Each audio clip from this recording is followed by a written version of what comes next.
ओम नमो भगवते वासुदेवाय नमः। नमस्कार दोस्तों, आप सभी का स्वागत है हमारी यूट्यूब चैनल पावरफुल हिंदू धर्म में। आज हम आप सभी को भादव मास में श्रीमद् महापुराण में कथा अध्याय 6 का रसपान कराएंगे, जिसमें वर्णन है सप्ताह यज्ञ की विधि। श्री सनकादिक जी कहते हैं कि हे नारद जी, जब हम आपको साप्ताहिक श्रवण की विधि बताते हैं, यह विधि प्रायः लोगों की सहायता और धन से साध्य कही गई है। पहले तो यत्नपूर्वक ज्योतिषी को बुलाकर मुहूर्त पूछाना चाहिए तथा विवाह के लिए जिस प्रकार धन का प्रबंध किया जाता है, उस प्रकार ही धन की व्यवस्था इसके लिए करना चाहिए। कथा आरंभ करने में भाद्रपद, अश्विन, कार्तिक, मार्गशीर्ष, आषाढ़ और श्रावण ये 6 महीने श्रोताओं के लिए मोक्ष की प्राप्ति के कारण हैं। हे देवर्षि, इन महीनों में भी भद्रा, व्यतीतपाद आदि कुयोगों को सर्वदा त्याग देना चाहिए तथा दूसरे लोग जो उत्साही हो उन्हें अपना सहायक बना लेना चाहिए। फिर प्रयत्न करके देश देशांतरों में यह संवाद भेजना चाहिए कि यहाँ कथा होगी। सब लोगों को सपरिवार पधारना चाहिए। जो स्त्री और शूद्रादि भागवत कथा एवं संकीर्तन से दूर पड़ गए हैं, उनको भी सूचना हो जाए, ऐसे प्रबंध करना चाहिए। देश देश में जो विरक्त वैष्णव और हरि कीर्तन के प्रेमी हो, उनके पास निमंत्रण पत्र अवश्य भेजे। उसे लिखने की विधि इस प्रकार बताई गई है कि हे महाअनुभव, यहाँ 7 दिन तक सत्पुरुषों का बड़ा दुर्लभ समागम रहेगा और अपूर्व रसमयी श्रीमद् भागवत की कथा होगी। आप लोग भागवत रस के रसिक हैं, अतः श्री भागवत का मृत्तिका का पान करने के लिए प्रेम पूर्वक शीघ्र ही पधारने की कृपा करें। यदि आपको विशेष अवकाश न हो तो भी एक दिन के लिए तो अवश्य ही कृपा करनी चाहिए, क्योंकि यहाँ तो एक क्षण भी अत्यंत दुर्लभ है। इस प्रकार विनय पूर्वक उन्हें निमंत्रित करें और जो लोग आए उनके लिए यथोचित निवास स्थान का प्रबंध करें। कथा का श्रवण किसी भी तीर्थ में, वन में अथवा अपने घर में भी किया जाना अच्छा माना गया है। जहाँ लंबा चौड़ा मैदान हो, वही कथा स्थल रखना चाहिए। भूमि का शोधन, मर्जन और लेपन करके रंग बिरंगी धातुओं से चौक पूरे। घर की सारी सामग्री उठाकर एक कोने में रख दे।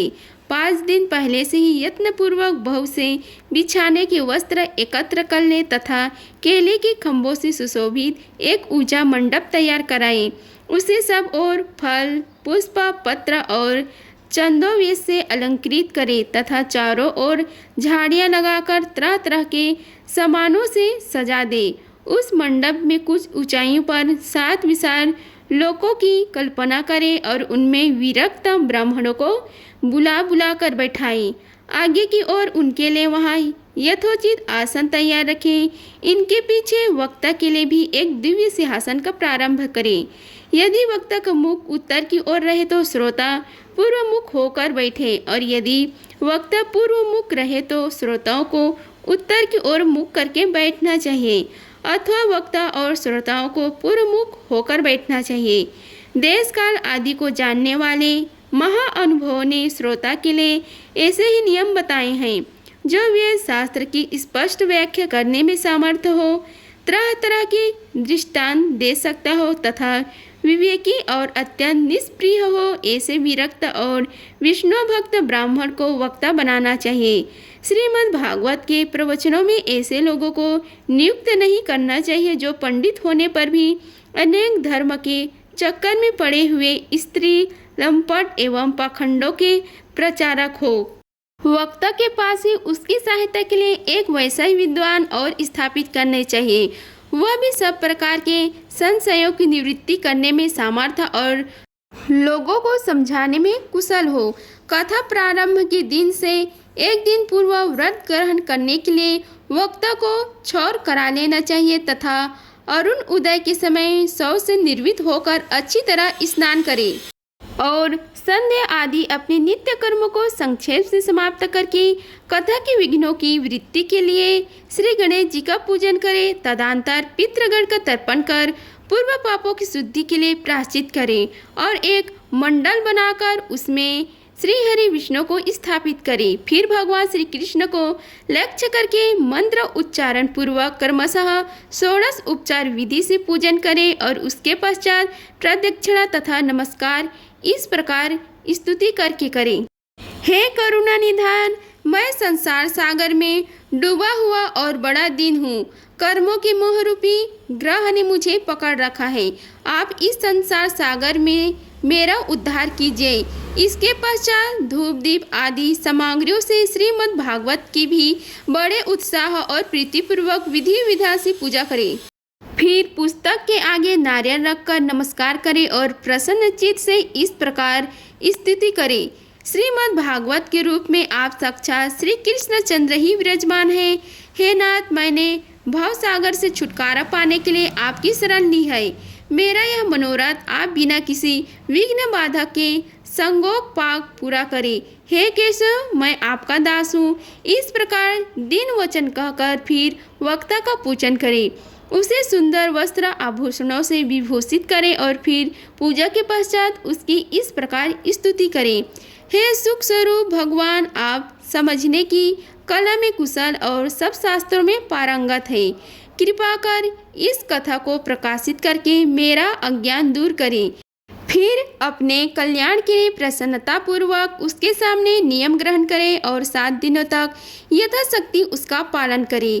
कथा में विघ्न न हो इसके लिए 5 ब्राह्मणों को और वरण करें। वे 12 अक्षर मंत्र द्वारा भगवान के नामों को जाप करें। फिर ब्राह्मण अन्य विष्णु भक्त एवं कीर्तन करने वालों को नमस्कार करके उनकी पूजा करें और उनकी आज्ञा पाकर स्वयं भी आसन पर बैठ जाएं। जो पुरुष लोक संपत्ति, धन, घर और पुत्र आदि की चिंता छोड़कर शुद्ध चित्त से केवल कथा में ही ध्यान रखता है, उसे इसके श्रवण का उत्तम फल मिलता है। बुद्धिमान वक्ता को चाहिए कि सूर्य उदय से कथा आरंभ करके 3:30 पहर तक मध्य स्तवर से अच्छी तरह कथा बाँचे। दोपहर के समय 2 घड़ी तक कथा बंद रखे। उस समय कथा के प्रसंग के अनुसार वैष्णवों को भगवान के गुणों का कीर्तन करना चाहिए।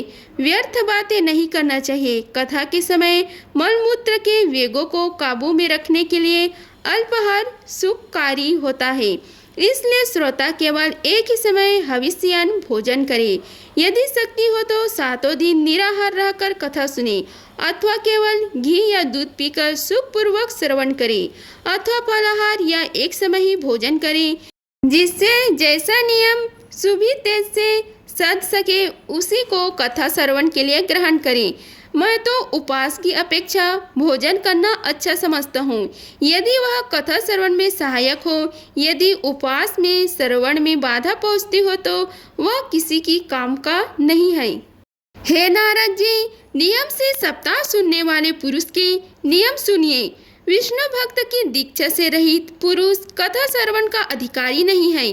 जो पुरुष नियम से कथा सुने उसे ब्रह्मचर्य से रहना, भूमि पर सोना और नित्य प्रति कथा समाप्त होने पर पत्तल में भोजन करना चाहिए। दाल, मधु, तेल, गरिष्ठ अन्न, भाव दूषित पदार्थ और बासी अन्न इनका उसे सर्वदा ही त्याग करना चाहिए। काम, क्रोध, मद, मान, मत्सर, लोभ, दंभ, मोह और देश को तो अपने पास भी नहीं भटकना देना चाहिए। वह वेद, वैष्णव, ब्राह्मण, गुरु, गौ सेवक तथा स्त्री, राजा और महापुरुष की निंदा से भी बचे। नियम से कथा सुनने वाले पुरुष को राजईश्वल्य स्त्री, अत्यंत म्लेच्छा, पतित, गायत्रीहीन, द्विज, ब्राह्मणों से द्वेष करने वाले तथा वेद को न मानने वाले पुरुषों से तो बात नहीं करनी चाहिए। सर्वदा सत्य, शौच, दया, मौन, सरलता, विनय और उदारता का बर्ताव करना चाहिए। धनहीन, क्षय रोगी, किसी अन्य रोग से पीड़ित, भाग्यहीन, पापी, पुत्रहीन और मुमुक्ष भी यह कथा श्रवण करे। जिस स्त्री का रजोदर्शन रुक गया हो, जिसके एक ही संतान होकर रह गई हो, जो बाज हो, जिसकी संतान होकर मर जाती हो अथवा जिसका गर्भ गिर जाता हो, वह यत्नपूर्वक इस कथा को सुने। यह सब यदि विधिवत कथा सुने तो इन्हें अक्षय फल की प्राप्ति हो सकती है। यह अच्युतम, दिव्य तथा करोड़ों यज्ञों को फल देने वाली है। इस प्रकार इस व्रत की विधियों का पालन करके फिर उद्यापन करें। जिन्हें इसके विषय फल की इच्छा हो वे जन्म अष्टमी व्रत के समान ही इस कथा का व्रत का उद्यापन करें। किंतु जो भगवान के अकिंचन भक्त है उनके लिए उद्यापन का कोई आग्रह नहीं है। वे श्रवण से ही पवित्र हैं, क्योंकि वह तो निष्काम भक्त वत्सल हैं। इस प्रकार जब सप्ताह यज्ञ समाप्त हो जाए तब श्रोताओं को अत्यंत भक्तिपूर्वक पुस्तक और वक्ता की पूजा करनी चाहिए।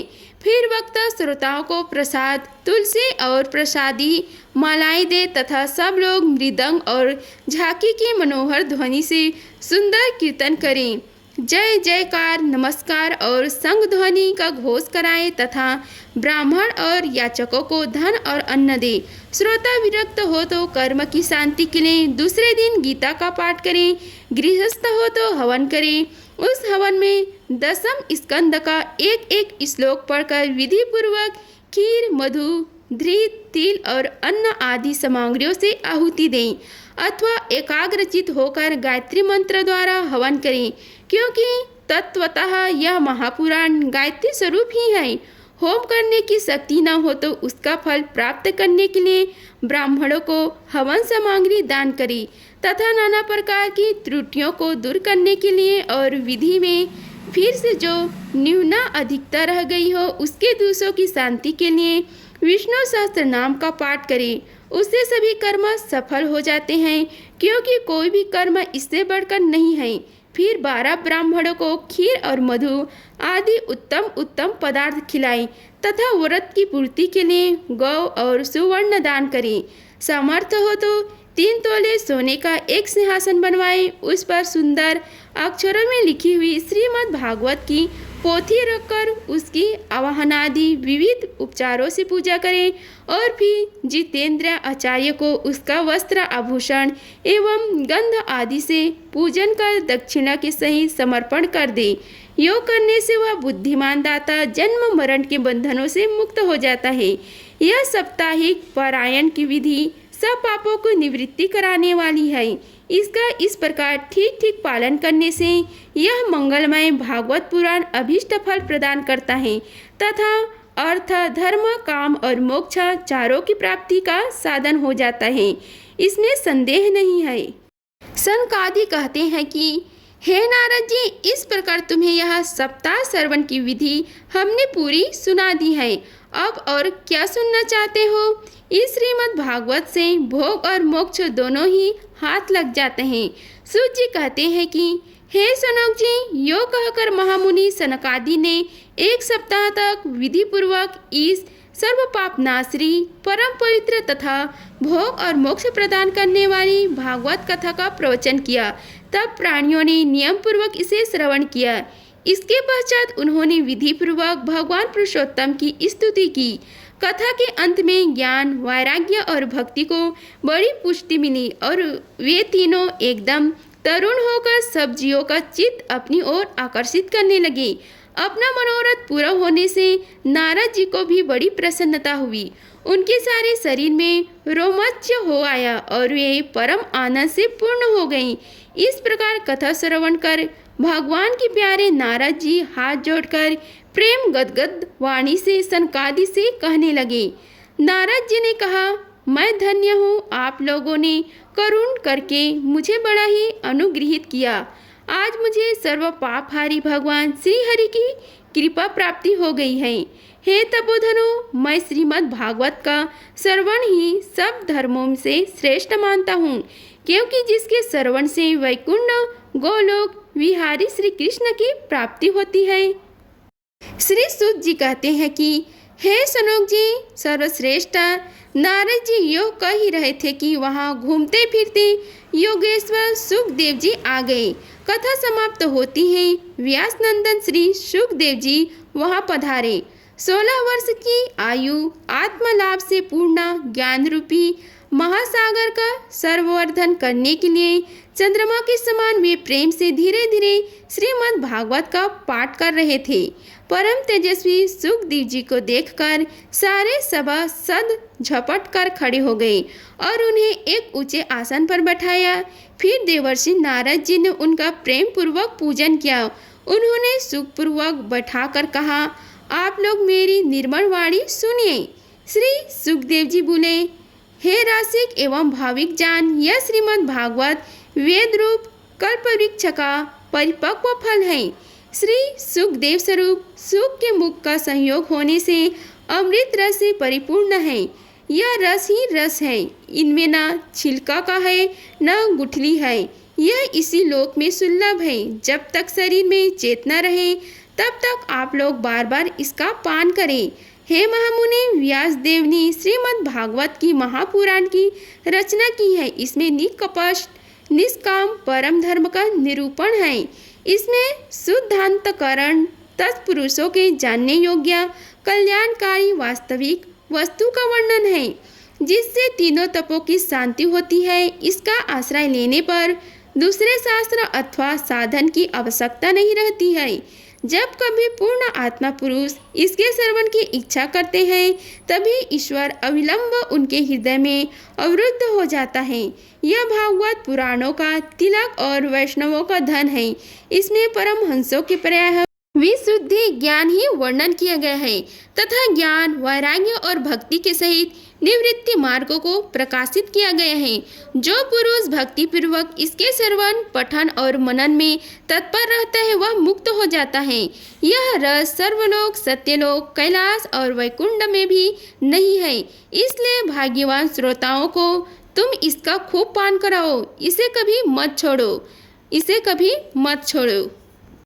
श्री सूत जी कहते हैं कि श्री सुखदेव जी इस प्रकार कह ही रहे थे कि उस सभा के बीचों बीच प्रहलाद, बलि, उद्धव और अर्जुन आदि पार्षदों के सहित साक्षात श्रीहरि प्रकट हो गए।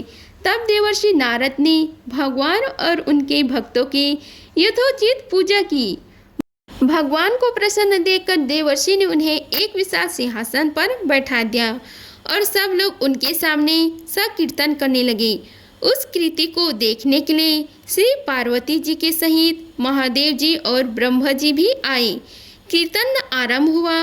प्रहलाद जी तो चंचल गति फुर्तीले होने के कारण करताल बजाने लगे। उद्धव जी झांझे उठा ली। देवर्षि नारद वीणा की ध्वनि करने लगे।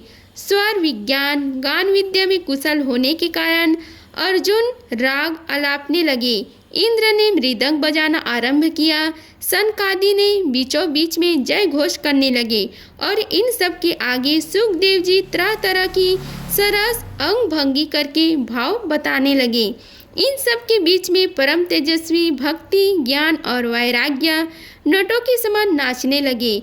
ऐसे अलौकिक कीर्तन देखकर भगवान प्रसन्न हो गए और इस प्रकार कहने लगे, मैं तुम्हारी इस कथा और कीर्तन से बहुत प्रसन्न हूँ। तुम्हारी भक्ति भाव से इस समय मुझे अपने वश में कर लिया है, अतः तुम लोग मुझसे वर मांगो। भगवान के यह वचन सुनकर सब लोग बड़े प्रसन्न हुए और प्रेमचित भावना से कहने लगे, हे भगवान, हमारी यह अभिलाषा है कि भविष्य में भी जहाँ कहीं सप्ताह कथा हो, वहाँ आप इन पार्षदों के सहित अवश्य पधारें। हमारा यह मनोरथ पूर्ण कीजिए। भगवान तथा अस्तु कहकर अंतर्ध्यान हो गए। इसके पश्चात नारद जी ने भगवान तथा उनके पार्षदों के चरणों को लक्ष्य करके प्रणाम किया और फिर सुखदेव जी आदि तपस्वियों को भी नमस्कार किया। कथा मृतिका का पान करने से सब लोगों को बड़ा ही आनंद हुआ। उनका सारा मोह नष्ट हो गया। फिर वे सब लोग अपने अपने स्थान को चले गए। उस समय सुखदेव जी ने भक्ति को उसके पुत्रों सहित अपने शास्त्र में स्थापित कर दिया। इसी से भागवत का सेवन करने से श्री हरि वैष्णवों के हृदय में आ विराजते हैं। जो लोग दरिद्रता के दुख ज्वार की ज्वाला से दग्ध हो रहे हैं, जिन्हें माया पिशाचिनी ने रोक डाला है तथा जो संसार समुद्र में डूब रहे हैं, उनका कल्याण करने के लिए श्रीमद् भागवत सिंहनाद कर रहा है। सनक जी ने पूछा, हे सूत जी, सुखदेव जी ने राजा परीक्षित को, गोकर्ण के धुंधकारिकों को और सनकादि ने नारद जी को किस किस समय यह ग्रंथ सुनाया था, मेरा यह संशय दूर कीजिए। सूत जी कहते हैं कि भगवान श्री कृष्ण के स्वधाम गमन के बाद कलियुग के 30 वर्ष से कुछ अधिक बीत जाने पर भाद्रपद मास की शुक्ल नवमी को सुखदेव जी ने कथा आरंभ की थी। राजा परीक्षित की कथा सुनने के बाद कलियुग के 200 वर्ष बीत जाने पर आषाढ़ मास की शुक्ल नवमी को गौणक जी ने यह कथा सुनाई थी। इसके पीछे कलियुग के 30 वर्ष और निकल जाने पर कार्तिक शुक्ल नवमी से सनकादि ने कथा आरंभ की थी। निष्पाप सनक जी, आपने जो कुछ पूछा था उसका उत्तर मैंने आपको दे दिया। इस कलियुग में भागवत की कथा भाव रोगों की रामबाण औषधि है। संतन जी, आप लोग आदरपूर्वक इस कथा मृतिका का पान कीजिए। यह श्री कृष्ण को अत्यंत ही प्रिय, संपूर्ण पापों का नाश करने वाला, मुक्ति का एकमात्र कारण है और भक्ति को बढ़ाने वाला है। लोक में अन्य कल्याणकारी साधनों का विचार करने और तृतीयों का सेवन करने से क्या होगा? अपने दूतों को हाथ में पास ले देकर यमराज उसके कान में कहते हैं, देखो, जो भगवान की कथा वार्ता में मत हो रहे हो उनसे दूर रहना। मैं औरों की ही दंड देने की शक्ति रखता हूँ, वैष्णवों को नहीं। इस आसार संसार में विषय रूप विष की आसक्ति के कारण व्याकुल बुद्धि वाले पुरुष को अपने कल्याण के उद्देश्य से आधे क्षण के लिए भी इस सुख कथा रूप अनुपम सुधा का पान करे। प्यारे भाइयों, निंदित कथाओं से युक्त कुपथ में व्यर्थ ही क्यों भटक रहे हो? इस कथा के कान में प्रवेश करते ही मुक्ति हो जाती है। इस बात के साक्षी राजा परीक्षित है। सुखदेव जी ने प्रेम रस के प्रभाव में स्थित होकर इस कथा को कहा था। इसका जिसके कंठ से संबंध हो जाता है वह वैकुंठ स्वामी बन जाता है। हे सनक जी, मैंने अपने शास्त्रों को देखकर आपको यह परम गोप्य रहस्य अभी अभी सुनाया है। सब शास्त्रों के सिद्धांतों का यही निचोड़ है। संसार में इस सुख शास्त्र से अधिक पवित्र और कोई वस्तु नहीं है। अतः आप लोग परम आनंद की प्राप्ति के लिए इस द्वादश स्कंद रूप रस का पान करें। जो पुरुष नियम पूर्वक इस कथा का भक्ति भाव से श्रवण करता है और जो शुद्धान करण भागवत भक्तों के सामने इसे सुनता है, वे दोनों ही विधि का पूरा पालन करने के कारण इसका यथार्थ फल पाते हैं। उनके लिए त्रिलोक में कुछ भी असाध्य नहीं रह जाता। इति श्री पद्य पुराणे उत्तरखंडे श्रीमद् भागवत महात्म्ये श्रवण विधि कथम नाम 6ठा अध्याय समाप्त हुआ। अगर आप सभी को हमारी वीडियो अच्छी लगी हो तो वीडियो को लाइक कीजिए, चैनल को सब्सक्राइब कीजिए और कमेंट बॉक्स में ओम नमो भगवते वासुदेवाय लिखिए। धन्यवाद। मिलते हैं अगले वीडियो में, तब तक के लिए जय श्री राधे कृष्णा। हरिओम तत्सत। श्री कृष्ण समर्पण मस्तु।